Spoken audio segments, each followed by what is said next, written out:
Hello，大家好，我是 Myan。在2025 CRL 6月月赛当中，Myan-CR 凭借其精彩的操作成功拿下冠军。然后他同时也是一位地震猪绝活哥和 Supercell 的内容创作者。然后第一轮他对上的是 Sub， 还有 Lucas。然后这是这次比赛的赛程表。然后在决赛当中，他对上的也是 Sub， 让我们话不多说，一起来看一下Myan-CR精彩的操作吧。 There we go. Ian, top of your screen. Valk, Fire Spirit, Snowball. Sub coming out with Evo, Snowball, and Drill already. Poison drop it down I was on going the to say, left honestly, side. it looks like Ian is a little sick, Juice. You know, I saw him blow his nose there. Oh, that's true. Being in bed, so I do wonder if that's going to affect his, his mental state at all. Huh. I would not have put that together with my eyeballs, but yeah, maybe sick, maybe some allergies, but I'm sure maybe it'll be like the flu, maybe it'll be like a flu game. Maybe he's going to play even better now. Either way, we have ourselves a drill mirror matchup, it seems. Valkyrie for Ian. We'll see if Sub has either poison or log as well. That could be a big difference maker here. So they both have Fire Spirit, which is great. Valkyrie obviously going to be a little bit better at cleanup than the Mighty Miner, but Mighty Miner comes in for that 3-card cycle, so you give some, you win some, you lose some, if you will, and yeah, I mean, Juicy, when you look at this matchup, which deck would you rather have? Good question. Obviously, my first thought is the fact that the Valkyrie is really strong versus Drill. Both players have the Fire Spirit, which is also great versus the Goblins. Evo Snowball is strong. Very similar cycle, but Sub has the Evo Dark Gob, which usually wouldn't be great in this matchup, but Ian doesn't have a log or good way to take it out. Overall, I would give Ian a slight advantage, mainly just because of the Valk. Yeah. Okay. Yeah, I mean, that's kind of what I was thinking too. I just wasn't sure if there was more layers to it. And Tesla here to not get Evo Snowballed off the board, but the guards do. 2294 is the weakest tower for Sub. 2468, the weakest tower for Ian. Another thing to note, though, is Sub does have the Mighty Miner. That 3-card cycle could allow for more Evo Snowballs, more Drills, more Poisons in the tower, especially once we get to that triple elixir time. And already playing double Tesla plus a Fire Spirit. And that's something that Ian's going to have to kind of think about as this game goes on. You know, Evo Snowball all of a sudden becomes much less effective against Teslas being played defensively. So there you go, a little bit of a change. Now we see Snowball plus Poison instantly on the tower just to get damage in. Guards go down 1764, 2112 as Sub gets back on offense. And just eats the Fire Spirit. Ooh. And the Evo Snowball takes the Ice Wiz and the Valkyrie off the board, allowing for a lot of Goblins. Wow. Super close match here. Super close. Dark Gob once again getting ready to defend and also try and get the Evo back in cycle. And there's the Tesla up front. So we see the Drill going off to the side, and that's a good adjustment there by Ian, not playing the Drill up front to get caught by the Tesla. Big push on the right. He's got guards and Dark Goblin offense. Valkyrie might actually be forced up high here instead of on the Drill. Ice was doing a good job, but an Evo Snowball forced on defense for the Goblins. That's not good, and Sub's going to keep applying pressure, knowing that was maybe a slight mistake. Yeah, and then he has to go Goblin Hunt for just the Fire Spirit, which is a massive negative trade, or at least being out of position. And as you said, Sub, pedal to the metal at the bridge, now 912 to 1053. Sub in the lead by just over 100 HP with just over 1 minute remaining here in overtime. Mighty Miner to the back, activate 3-card cycle. Tesla and Fire Spirit on defense from Sub is very strong, making the Snowball not able to knock anything away. Ian is going to have a big defense ahead of him. Ian keeps going, you know, he's moved it a couple times, but he keeps going Drill to the front of the tower when Sub is playing his Tesla there like 95% of the time. I mean, isn't it just safer to go to a different spot just to get the Goblin on? Different spot with the Snowball, but it doesn't connect once again. He needs to play a little bit lower. 30 seconds on the clock. Evo Dart forced on defense. Snowball pushes out away. Guards are poison value. Sub's just up a solid damage. There's only 20 seconds left. Yeah. He's just like one cycle ahead of Ian right now, and there's the Tesla. Does get the Fire Spirit, It does. It get the fire spirit just enough. It got it just enough so the guards are not in the way.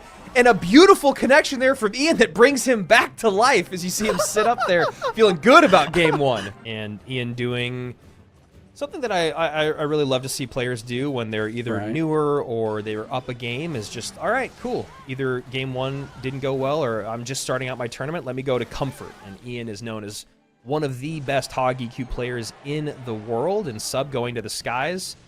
We've already seen this matchup once today, Molite and Vitor, or a similar type of matchup where it's Hog versus Lava, and Vitor was able to come out on top of that one. We'll see if Ian can do the same as Vitor. Yeah, I think he definitely will, as long as he has the Tesla. I said it earlier, I'll say it again. He needs a Tesla. If he doesn't, the Firecracker on its own is not enough, but I would say most likely Ian is going to have another air defense in this deck, just to ensure to be ready versus any Lava Hound. Jamal in the chat saying, I need a comfortable Clash corner. Yes, you do, Jamal. Yes, you do. We all do. We really all do. And Hog damage in, and now Sub is already in that situation of, all right, I need to figure out where to get a Lava Hound down. I need to figure out where I'm going to sacrifice damage. Does he just go same lane now? Does he just go Lava into the Hog because there's already so much damage done? Yeah, I think that you do go same lane in this matchup as Lava player. He's going to go for the Inferno Drag right there, kind of blocking this lane, but also getting the Evo in cycle. Ian, on the other hand, Mighty Miner to the back. He's not applying pressure right away, but he's going to try to activate that 3-card cycle to spam as many Firecrackers on defense as possible. And there you go.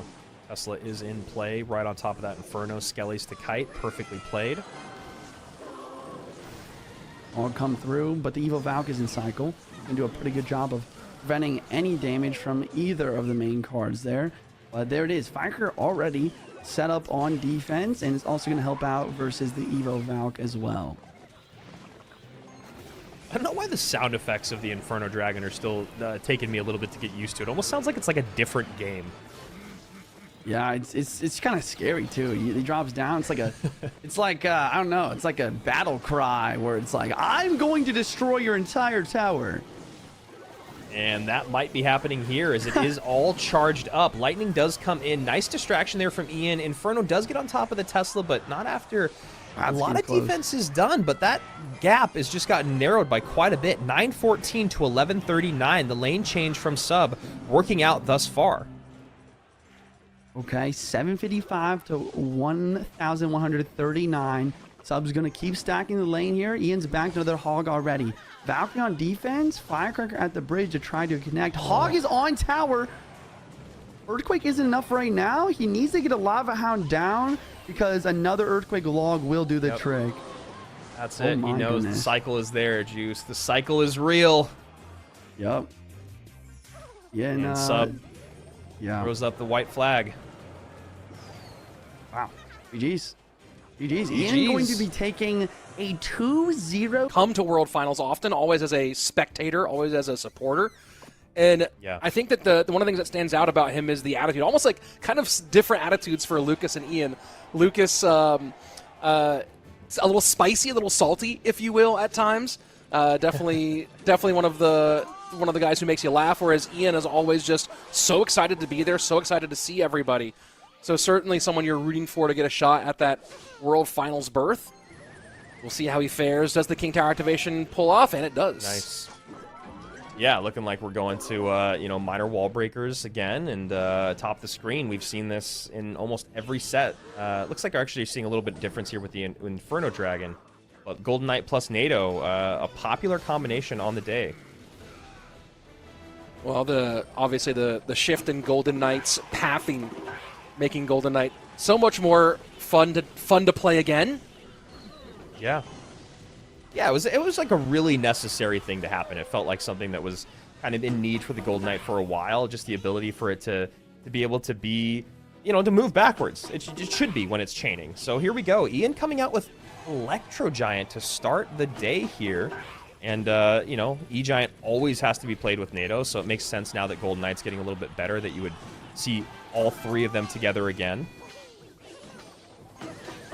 hut to pull. NATO gets almost all there. One Spear Goblin just kind of hanging out, and that's going to kind of put a little bit of a damper on the push for Ian. Yeah, it's going to be really interesting to see how Ian breaks through, because any good Minor Wall Breakers player is going to keep up the pressure in whatever lane your E-Giant is not pushing. I mean, that's what you have to do.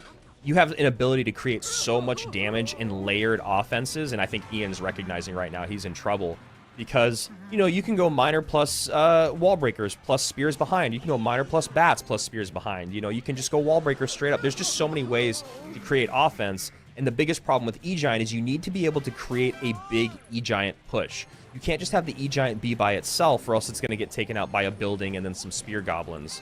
So this is going to be really, really interesting to see where Ian finds a place to sacrifice damage to actually create a big push. And I think the first part of that we're already seeing, which is that he needs to get a 3-card cycle in play. And it kind of feels like Ian gave some opportunities for that Mighty Miner to get full value. And we'll see if he has anything. I mean, look, you also think about these other pieces here, right? The bats and the poison just able to kind of shut down a lot of things here at the bridge. The Inferno Dragon has targets, sort of, but it's another game here where we're seeing the Inferno Dragon in the deck and no real clear place it's supposed to go. There's lots of ways to protect the Mighty Miner if necessary, and of course it can always vanish and go to the opposite side of the board. Nice little lineup here with the berry for a bit of damage, but of course Mighty Miner goes and does its thing. But here we go, some Inferno Dragon value as it finally comes in. Yeah, and there you go. Inferno Dragon on the right, E-Giant on the left. Bait out more defensive elixir there with the Wall Breaker push. Clean them all up. Now you have your ability to get your own Goblin Hut down. Even you don't even need to, honestly. He'll be able to do this with Spears and a Poison. There you go. Spears are in. E-Giant's slow, and the Inferno will just, yeah, I was going to say either need Wall Breakers or Bats to distract it. And, you know, Lucas is one of the best players in the world with fast cycle decks, and he's found himself in a very good matchup. 75 seconds left. Lucas in a good situation, but this lead isn't dramatic. It's only down to about 2,000 HP on each side. Needs to make some good decisions between here and there. Theoretically, if an E-Giant broke through, it could still be a good game here for Ian. I just have no idea how it's going to happen. There you go. Lightning to help, but yeah, the 3-card cycle, he should be able to get this taken care of, and there you go.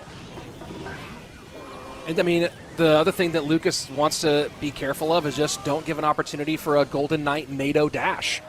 And if you can avoid those two things, you're in pretty good shape. Now let's keep an eye on this, though. On the left-hand side, 2379. Behind by about 550 is Ian. And setting up the Electro Giant to the left-hand side. Golden Knight now going to go back into the cycle pool. I like that. Patience there on the right-hand side from Lucas, just baiting out the dash from Ian. It's really, really small, but it's just one more elixir used in the wrong lane. Lucas just held and just let that Golden Knight walk all the way to the tower, and if you're Ian, you're doing the correct thing. You're going, all right, my Golden Knight's on tower. I've got to make sure I'm going to use the ability. And then he uses the ability, one less elixir for the left-hand side, and Lucas just firmly in control. Here we go into game number 2. And Lucas opening up Monk Royal Ghost. On the other side of things, the Skeleton King supported by the Cannon Cart. And a nice reflection there for the Monk. Get those arrows back over the bridge, plus the cannon, and we're back to a similar story from last time as Ian's already emoting of what the heck do I do now? Lucas showing Royal Giant, and Ian maybe showing some buyer's remorse with his deck choice. We'll see as time goes on. First minute and 20 seconds away. And so far, just a little bit of chip damage on Lucas' side of the board. And here we go. Royal Giant, Firecracker behind, Mortar to pull to the middle. And good splash damage.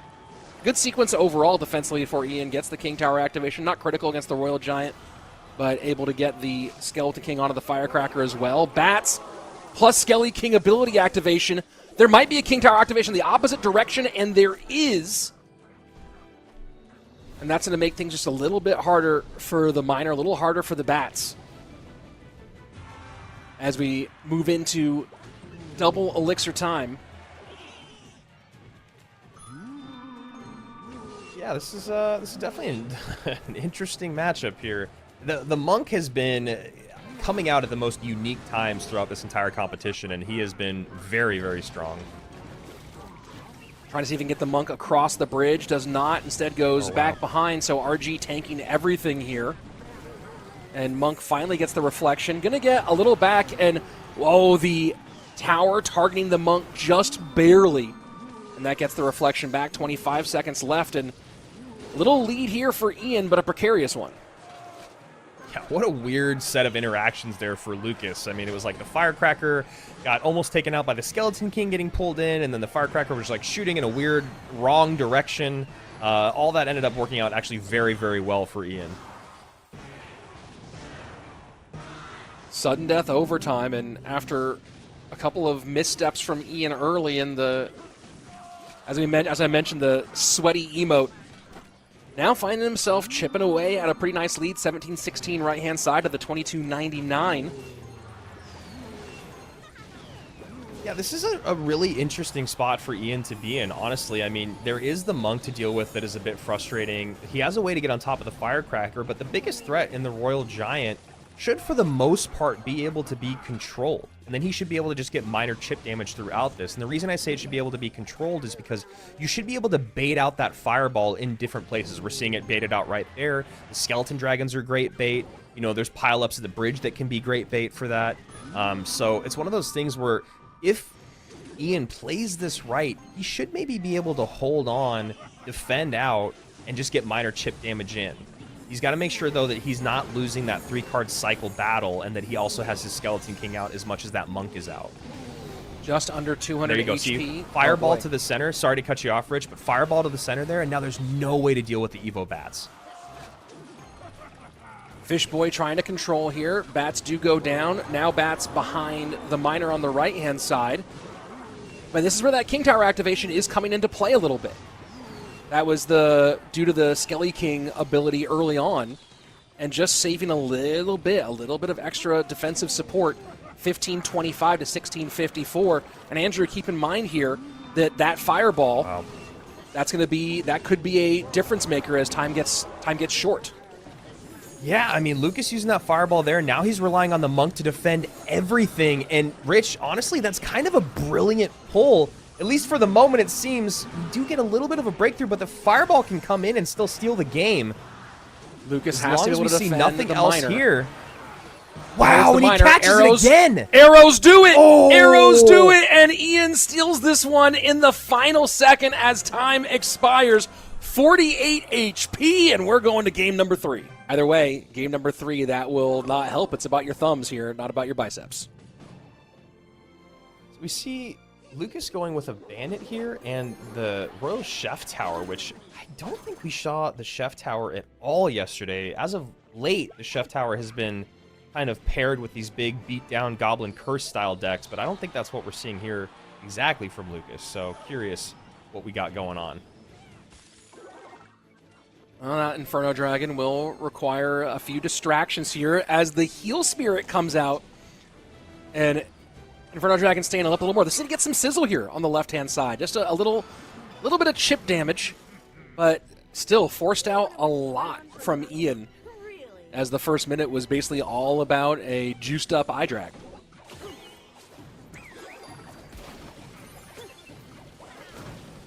This is a really interesting matchup. I mean, it's definitely one that we haven't really seen at all in the competition so far. We're seeing double Bandit with Heal Spirit here out of Lucas with an Evo Inferno, Evo Bomber, and then top of your screen we're seeing, you know, something that you'd kind of expect.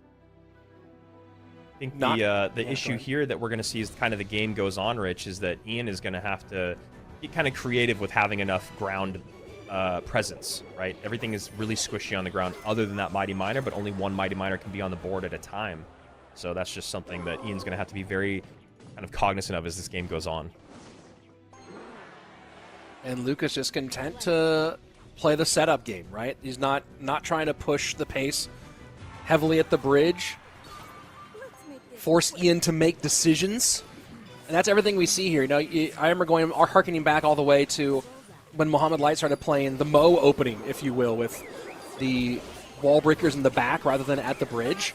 And it was just all about forcing your opponent to make decisions. And right now, that's what Lucas is doing. Although that Dark Goblin on the left-hand tower maybe makes that decision making a little bit easier for Ian.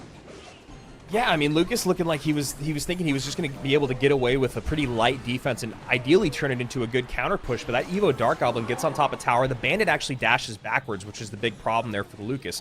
Bandit, he's trying to get out in the middle to tank for the Dark Goblin and ideally get that Dark Goblin taken out by the Bandit, and then the cannon cart behind is going to clear up the Goblins, but Bandit goes backwards, everything's caught behind the tower, and a great connection there for Ian.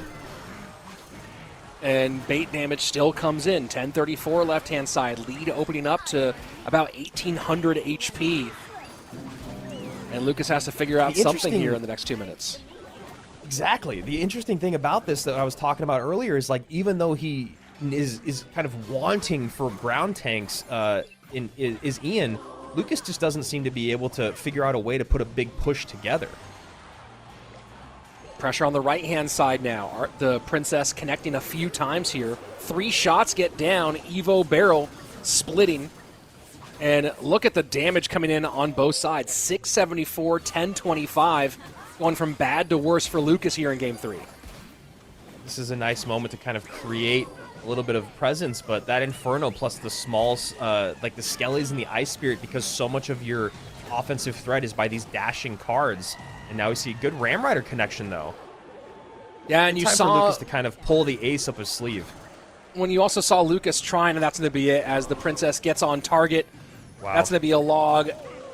10 HP. The Princess finishes off, and Lucas certainly frustrated with how he let that one get away from him. Vitor, he's now become, we saw him as a new guy coming into the league, having worked his way up through the amateurs, and now he's a seasoned veteran. And this does feel like it could be his moment. But Ian, certainly one of the ones who everyone is waiting with bated breath to see if he finally does do whatever all of his fans have been hoping for him to do. Yeah, exactly. All of his fans. One of the biggest names in all of Clash Royale, as we see both these guys not wasting any time to get into the action. And both of them rocking Rage here in game number 1, which, again, you think about going to a best of 5, it makes sense that spells like Rage are going to be used, spells like Goblin Curse, maybe even seeing some Zap, which we see very little of these days. I do wonder how much the best of 5 aspect impacts their decision-making in the early matches, right? Are there adjustments you make in Game 1, Game 2, especially Game 3, with the anticipation that you have to have viable, good stuff available in Game 4 and beyond?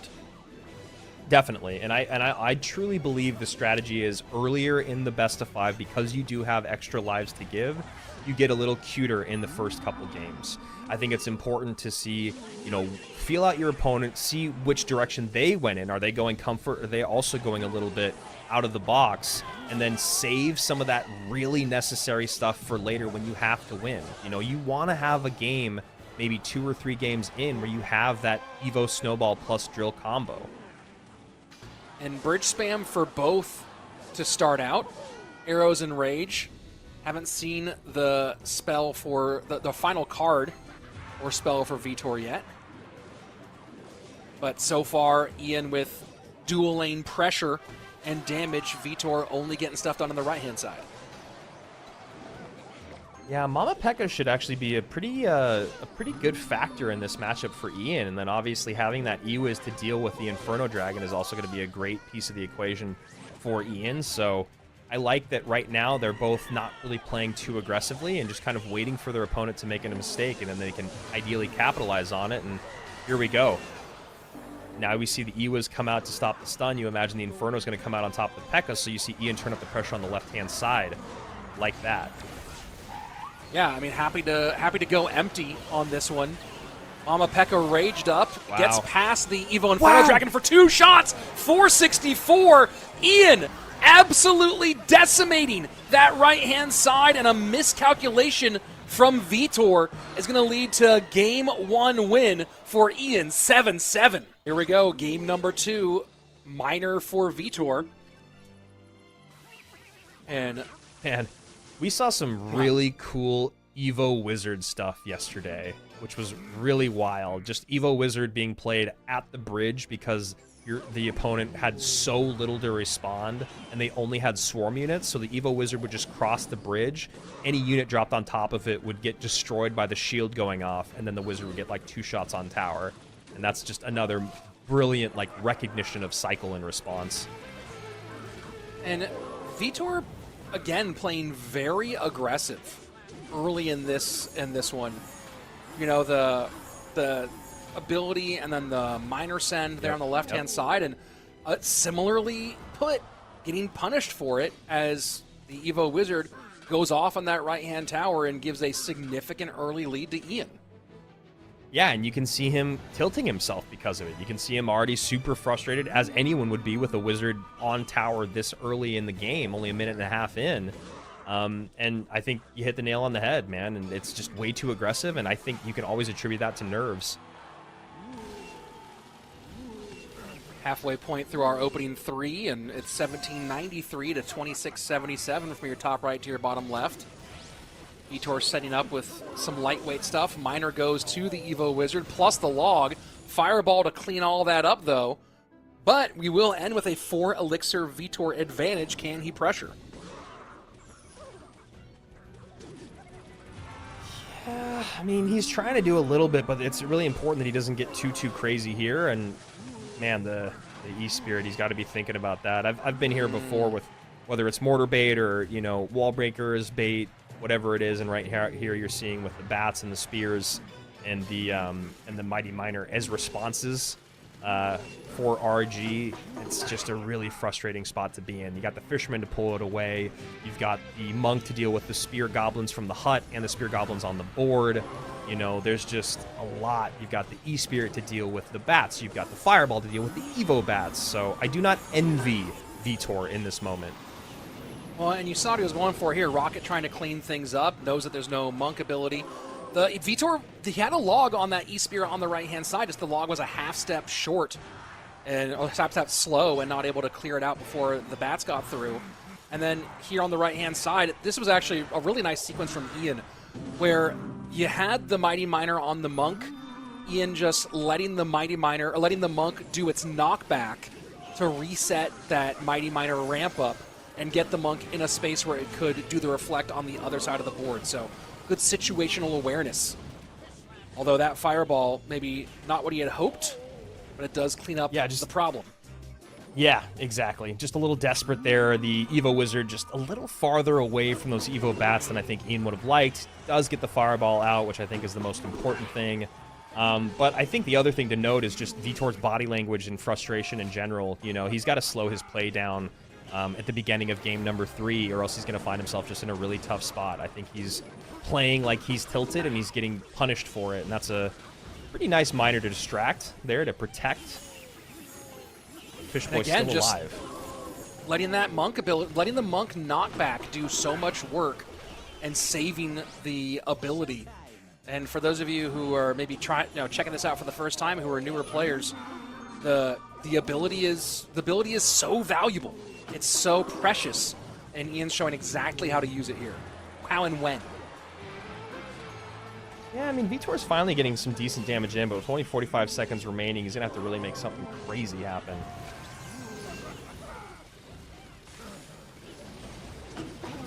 And yeah, I think I was like, I really like that Fireball because the RG still needs to be responded to now.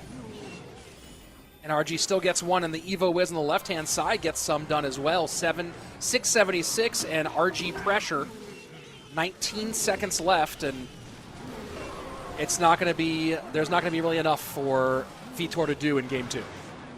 Yeah, I mean, you know, it's really tough because this has been an incredibly one-sided set, and it's gone the direction that I think it needed to go the other direction. You know, Ian is still pretty new to CRL monthly finals. Vitor is a former world finalist, and Vitor is playing. They're playing like they're wearing the opposite shoes right now. Ian playing very calm, collected, recognizing his matchup, and kind of letting the game come to him. And I don't think we've seen Berserker today. Is that right? Is this the first one? First Berserker today. And for anyone in the chat saying that we hate Ian, we both love Ian. He's had way less competitive experience than everyone else that is still in this competition. That's all it comes down to. Ian and I, Rich and I both really, really like Ian. Yeah. We've met him in person. So yeah, that's how I feel about that. Yeah, Ian's someone where you see it when you see him in World Finals, you're like, oh, here comes a big smile. I'm super excited about him, and hopefully we see him in a competitive standpoint for the first time.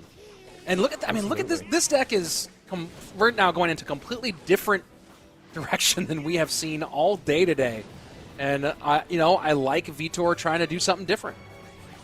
Yeah, well, what's fascinating is that ridiculous machine curse giant bomber deck that's all over ladder has not been seen once in this competition, which absolutely makes sense because decks like that, those gimmicky decks, they don't really work at the highest level. That being said, I did think we'd at least see it maybe one time.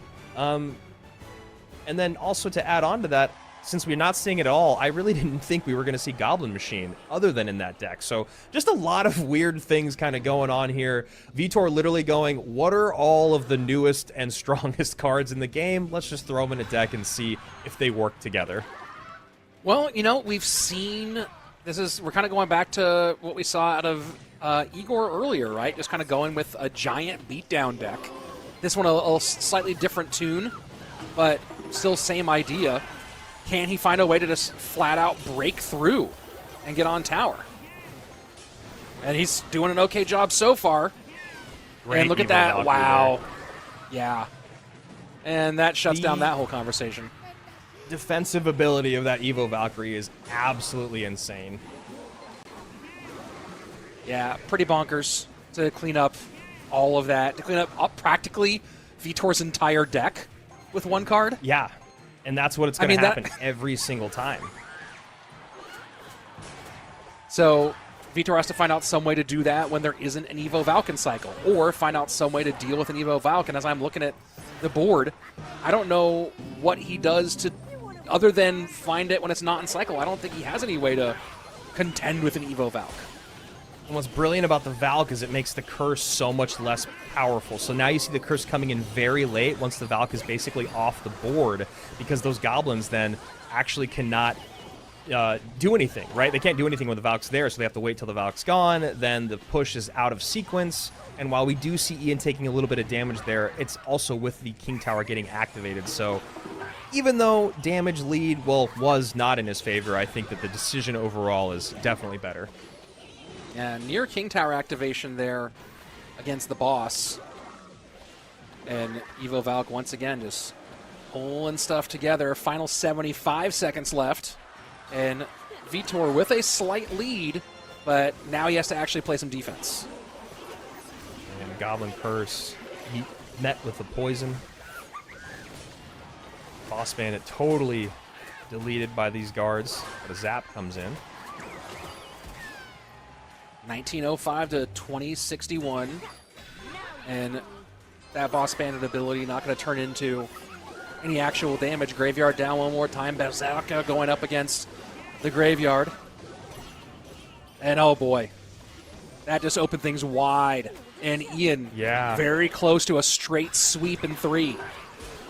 It's a good push on this left-hand side. I like the giant opposite lane just to kind of split things up. Evo Witch now getting responded to. Boss Bandit comes back right into that Valkyrie, and man, the defense here from Ian is so clean. And I mean, I think part of it is just like this deck. It doesn't really seem to make a whole lot of sense to me. 11 seconds left, and Vitor is forced to spend all of his time, focus, energy, and elixir on defense. Wow. And Ian, 1, 2, 3, the clean sweep, and he is headed to our grand final and a chance to win a monthly and guarantee his first spot at CRL World Finals. Finally get into our grand finals here is just like, it's not always about win conditions. Sometimes it's about utility cards really shining. And talking about utility cards and building shining, we have seen so little Bomb Tower all weekend. Yeah, and yet here it is. Bomb Tower is an interesting Oh, sorry to step in, but I think that's maybe what we're talking about with best of fives is if you don't want to show your hand in the first game, bring out a building that you think is going to counter something, and it is countering the Hog Rider, but you don't want to reveal too much. And Minor Loon from Yeah. Ian to open up our grand final. Very curious to see what he puts around this. And gonna get the pull from the cannon. So I like seeing Sub going hog here against Ian to open things up. Might as well go ahead and try to hit him with what he knows. Yeah, I mean, I don't dislike it at all. The one thing I do worry about is just air defense in this game. You know, this is going to be a fast cycle balloon deck with a miner getting to the back of tower. How do you get on top of the miner? How do you control the balloon, especially with arrows in place? So there you go, miner to the back, firecracker up high, arrows should be coming in, and then we get a late cannon. So great sequence there. Yeah, but with arrows being out, it's another one of those things. Arrows such a crucial spell in our game. You talked about it before, how I think it was Mohammed Light yesterday bringing out the Evo Archers just to punish the fact that Arrows is out, and we might be seeing a similar thing happen here. Well, still very early. Lots to be played, and of course, a win in the hand is better than, how would I say that, 2 in the suspicious bush? Something like that, yeah. Yeah, something like that. And a little bit of chip damage early on coming through from Sub. We've seen how much these chips can actually mean in the grand scheme of things towards the end. Oof. Wow, that is, I think, maybe one of the last cards you want to see if you're Sub, because now there is not only the arrows, there's also the monk, so you have an ability to deal with the cannon, you have an ability to deal with both firecrackers if you're able to get 2 down, which is why we're seeing one firecracker go opposite lane to try to create pressure offensively. And so far, a very good deck pick from Ian. And we're also looking at double balloon coming in fast. And will the first one be able to create enough room? This balloon really just going to force out Elixir more than do anything. Wow. And that actually might be enough for some bomb damage, and it is 1783 on the death bomb, as we are just 15 seconds away from sudden death. I'm looking at, as we enter overtime here, I'm looking at the Inferno Dragon as well. There's absolutely nothing to reset it, and there's only one proper anti-air for Sub, so this might get very tricky.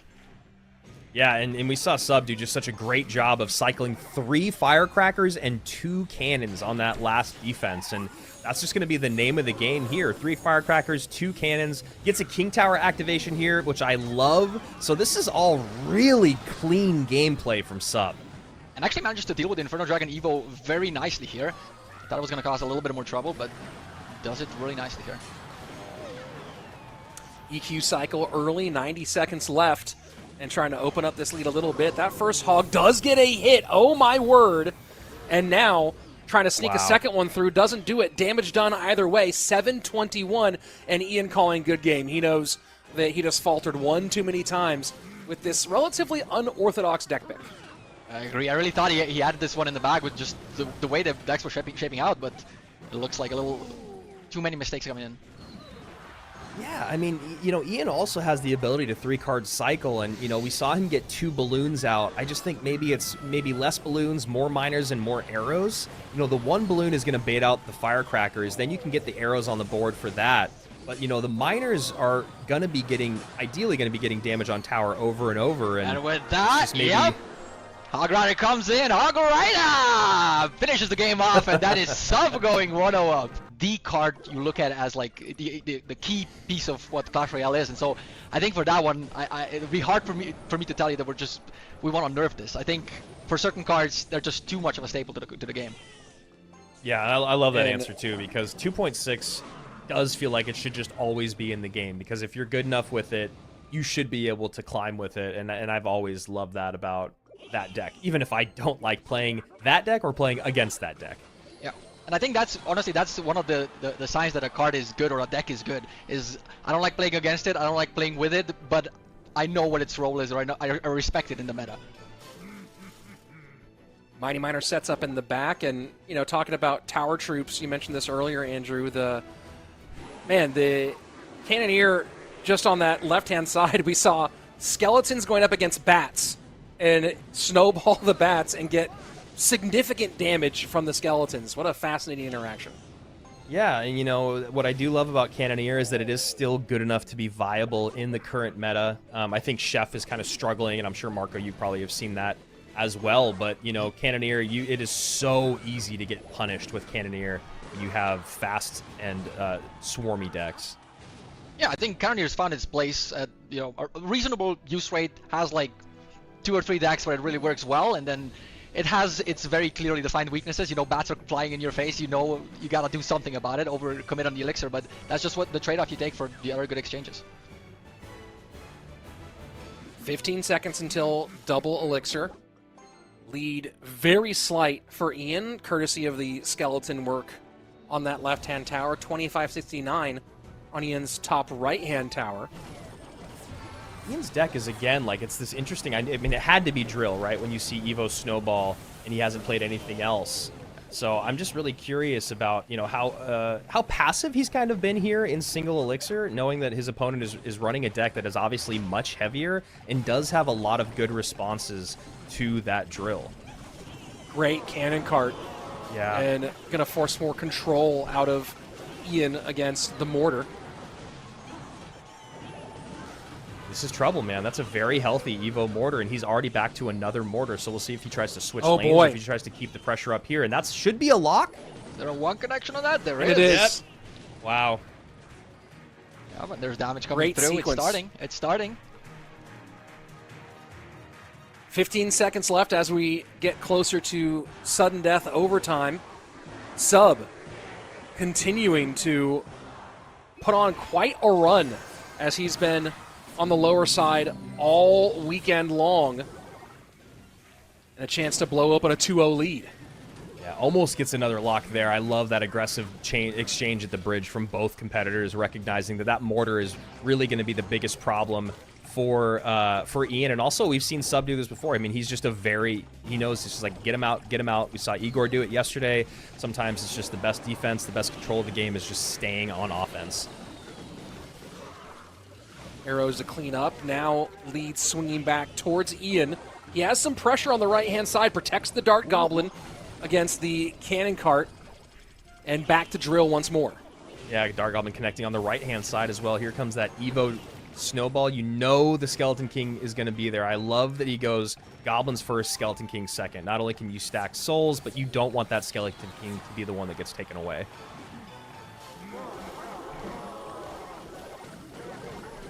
We'll be able to deal with all of the Final skeletons minute coming from the Skeleton King.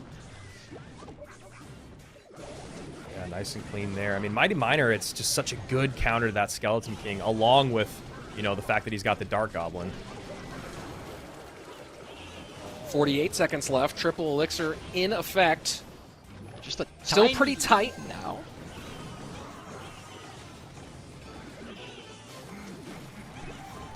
And just flooding the bridge. Yeah. His Sub does not want to turn into an actual fight at all. Miner doing some work. One little skeleton gets away. 14:07 lead for Sub in the final 25. Oh, that Tesla. What a good Tesla. But the mortar should lock. I don't think that Dark Goblin was in the way. Yeah. Oh, it does. Down to 979 now. Very close. The poison coming through on the left side as well. Can Sub defend for long enough or get any more damage on the tower. Oh! The double Dark Goblin! Shoot away! Oh no! Oh, the double Dark Goblin gets him! That is crazy. And look at Ian. Look at the look that Ian gives the camera when he hit that one. Did y'all see that? It was Ian it was a, oh my god, it worked. Yep. And Here we go, game number 3. And I would agree. Go ahead, Marco. Yeah, sorry, I was just going to say that I do agree with that assessment. Generally speaking, that's one of the things that really excites me about Evos, and every time we make them, it's like, this is a thing we can think about, is what card is dead and we can revive it. We're looking into the first Tower King activation, obviously from the Fire card. Golden Knight on both sides, but fairly different looks as Sub P.E.K.K.A.'s up in the back. I am loving the fact that the Mother Witch is coming out as soon as you expect any sort of goblins or skeletons on the other side. It's just coming out and being a reasonably popular card throughout CRL, more than you would maybe expect otherwise. Definitely. I mean, you know, we haven't been seeing a lot of Mother Witch on ladder in general, and then, you know, even I was saying at the top of the show, yesterday we started to see a lot more Mother Witch just on the second half of the day, right? Because we started to see a lot more graveyards. So it's, again, the ever-evolving meta of a competitive weekend of CRL is always just so fascinating. Yeah, it has its own meta that lives and dies by the time the tournament concludes, and it's really fun to watch. 90 seconds away, and so far, clean game played by Ian. Should get a shot here. Guts gets 2. 21-38. That might have been a bit more than Sub was anticipating. And this is just such an interesting deck for the Golden Knight to be in, because the whole point of the Golden Knight is to come in very, very late behind spawn piggies or behind like a P.E.K.K.A. Ram Rider Royal Ghost push, where you see and catch your opponent making the mistake of having to defend at their Princess Tower. They've spent an arm and a leg. They have no elixir in the tank. And then you send in the Golden Knight at the very end of the push to connect to the Princess Tower. So kind of an interesting deck here, and Sub very good with bridge spam style decks. I'm excited to see what he does with it. Finally connects on that left-hand side. 2,999. Hog will still get shots, and so far the issue for Sub is we've seen Sub P.E.K.K.A. up in the back twice. We have not seen Sub now 3 times. It's going to the outside corner instead. We have not seen Sub use a P.E.K.K.A. in response to a Hog Rider, and so far the Hog damage has been significant. Yeah, and it's really interesting too, is that you're looking at this whole thing of the P.E.K.K.A. in the back in the weak lane, and it makes sense. That's what you're supposed to do. Cycle P.E.K.K.A.s in the back when you don't have another option where your weaker tower is. But the problem for Sub is he can't deal with this Firecracker. So all of a sudden that whole story doesn't really work out because the Firecracker gets so much value over and over. We got to see it a couple times also with the Mother Witch Rage combo. It doesn't actually quite kill the Firecracker. And I think Sub realized what's happening here. Oh boy.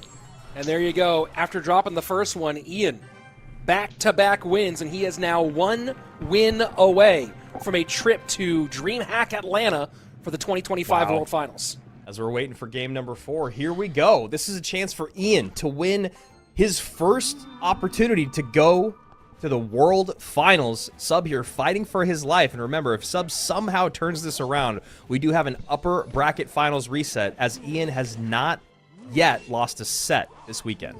It's crazy to think that Sub needs to win the next 5 out of 7 matches, but that's where he is. Yeah, that upper bracket reset is so brutal if you're the person coming from the lower bracket. But it has been done. Well, especially in a best of 5 now, you think about the momentum shift that happens if you go into a bracket reset. So very, very curious to see how, if we get there, these guys handle the mental. And Ian going with some double rage here, the Lumberjack and the rage spell itself.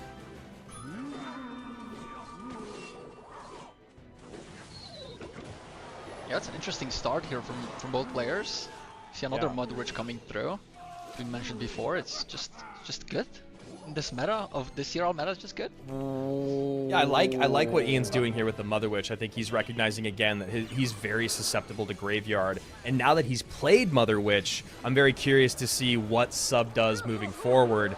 And now we're also getting Ian calling good game again, because I don't think he has a way to deal with those Evo Archers, which are going to absolutely shred his Royal Giant. And he also doesn't have a way to deal with the pump. Yep. So this is a very tough one for Ian. Yeah, this is the situation that happens in a best of 5. That's why I love it so much. It's Arrows is out, other spells are out. Now you just have no way of dealing with it. Well, you should have thought about that. This looks like pump though, honestly. Yeah, I mean the pump is crazy. That's what I was saying. You guys are all talking about something. I'm like, the pump is here. Ian just ran the earthquake. We're seeing pump. And my brain is kind of exploding right now, and but that is a nice chunk of damage here. Can Ian get far enough ahead early on to get past pumps being the problem? Yeah, it's going to be tough. I mean, he definitely needs to stop feeding these Mother Witches, and there we go. Finally, a Knight gets out. Just knowing how dangerous a single connection from a Royal Giant later on can be, this damage is very significant early on. Wow. Look at all the archers. This is insane. Oh. Evo Archers. One does get onto the Royal Giant. Doesn't get a shot. It does not. These Mother Witch Hogs are doing all the work here. It's incredible. I was just going to say, I mean, it's such a brilliant recognition by Ian to recognize that the only way that he can really abuse his opponent, since he's already calling good game, is by that Mother Witch. There's no good way to deal with the Mother Witch, and then if she can overwhelm you, that changes the Elixir advantage. Although now Ian feeling the pain, 979 to 1679. Yeah, and a second. Am I the only one who's just completely flabbergasted that we're seeing Pump Bow right now? I mean, it's a really great pick by Sub. You know, Earthquake is out, not a lot of other big spells to deal with the pump, you know, doing a good job getting the archers in because arrows aren't in play, and, you know, it's a tough one for Ian here, and luckily for him, he's got more games to play, but this is just a really great deck pick by Sub, and honestly, it's, I think one of the best things about BO5, as you're saying, Marco, is we have not had an opportunity to have a good expo showing at CRL for quite some time, and now we're seeing it work in spades with the BO5. And it's Pump Expo of all the varieties. I mean, it's rare that I'm rendered speechless in my job as a commentator, and I am just completely blown away here. Can he get a shot? He can't. Final minute, and Sub's just going to set up in victory formation here. Yeah, I mean, that's all he has to do. There's just no big spell for the pumps, no big spell for the expos. You get the damage advantage. You know, we stopped the bleeding early with that Mother Witch that was getting a ton of work in, and, you know, Ian knew it. He saw the writing on the wall. He did the best that he could with the situation, but, you know, it's just a tough one. I mean, I bet you so many people, I'm not reading the chat. I know that you, Andrew, have been seeing it a little bit today, but I imagine the chat is kind of going crazy. Maybe, I don't know, crazy with what, but what we just saw happen to Ian here probably sent a lot of people in chat. And then what we just saw, the Pump Bow against Royal Giant. So what do they have in game number 5? Whose analyst is earning their chunk of these winnings? We'll find out now. And it's already interesting to see the Mortar because, you know, Mortar is notoriously paired with Miner, which Ian does not have available. But we did see Igor play a very good, you know, AQ Valkyrie Mortar deck yesterday where he was just spamming like crazy. So looks like Ian's going to go with one of these fun Mortar, like, Overwhelm decks. You know, Skeleton King, Skeleton Barrel, a lot of Swarm on the ground. I like these as well, but it is really tough to get damage on tower late game against a good player if you only have Mortars and Skeleton Barrels to do it. Well, Snowball, Bar Barrel, Arrows, and Log all out for Sub. So that's probably why you're seeing the delivery as part of that. But maybe Ian getting the read here of I can outswarm you because of that, all those small spells being gone. Yep, just quickly looking at what Sub has. He has a lot of different things that could potentially deal with a swarm, but the question is it a swarm of 5 or a swarm of 35, right? Like, he has Valk, he has the Ice Spirit, even the Royal Delivery is good for it, but will it be enough? And that's a great Phoenix to catch the Dark Goblin. I like the Dark Goblin play because it doesn't look like Ian has a great response to it, but a great Phoenix to keep it in right in its spawn spot so the mortar shot hits it. I saw Ian look at the camera twice during that play. I think he knows that that was a lot of damage coming down from the mortar. Yeah. So clean sheet for Ian through the first minute 50 as Double Elixir gets closer. And he's taken the left-hand tower of his opponent down almost to halfway. And finally the Goblin Barrel comes out, and a half step late with the delivery is Ian. Ian, though, now with taking that information, he's got the Goblins to get on top of the barrel, the double barrels. He's got the Goblin Gang plus the delivery, so that is at least a nice benefit for him. But how does he get on top of the Princesses and the Dark Goblins? That's going to be a little harder to maybe figure out. Fireball trying to clear. Delivery picks up. I think that mortar's on and tower. That should be it. Oh! It might be. It is another connection. Oh, never mind. No, it had like a weird, like almost shot reset, and then it goes to the guards. Right. But the damage on the right-hand lane down to 2041. So, while Ian did take the unfortunate mistimed damage on the right-hand tower, he's starting to put up a lead in both lanes. And this time opts to go gang to cover. And still, that beautiful Phoenix from Ian is the separating factor in this game at the moment.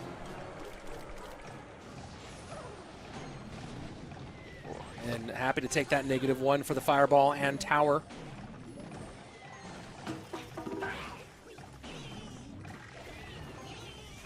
Ian 15 right now seconds just passed. a minute 45 away from potentially being our first golden ticket holder. He's got a strong lead in this matchup. Yeah, massive. Strong lead in a deck that doesn't typically gain a lot of ground. Right? It's not traditionally the best to play from behind with. Yeah, I mean, definitely not best to play from behind with. And, you know, when you're looking at all the responses and air defense that Sub has, and he also has a building, it's just that Ian has just been playing really, really clean. So all of these defensive mortars will just help to make sure he takes no more damage while slowly either spelling away or doing the skeleton barrels. You know, it's just going to be pressure on Sub more and more. I think Ian is in a good spot here. Yeah, that's a great call there, Marco, because he doesn't need to do anything. His opponent has no spell power. He cannot get that damage lead back. Ian is happy to take fireball value wherever and whenever he can, especially now that he's in double and triple. Like, this is, I mean, I don't want to do this again, but it does feel like we might be getting our first golden ticket to the American. Although 1490. Yeah, although there's definitely been a couple of hiccups there. Controlling both the Princess and the Goblin Barrels and the Dark Goblins, as you highlighted there earlier, Andrew. So 25 seconds Ian to go. needs to make sure that he decides where this fight takes place. Nice delivery there. This is the hit. I mean, this is it right here. There's the delivery. There's the cleanup. That's it. I think Ian knows it. Wow.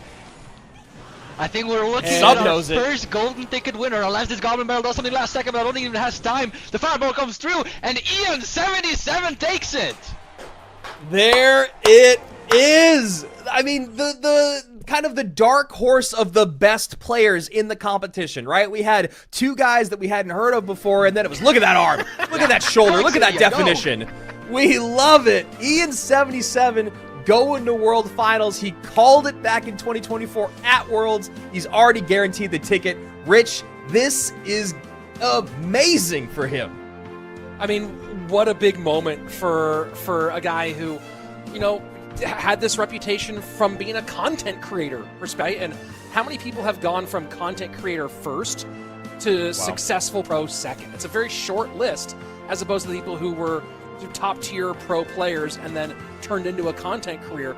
Ian's done it backwards, and now he's doing it all the way to World Finals in Atlanta in November. And it couldn't happen to a guy who maybe has deserved it more for such a long time.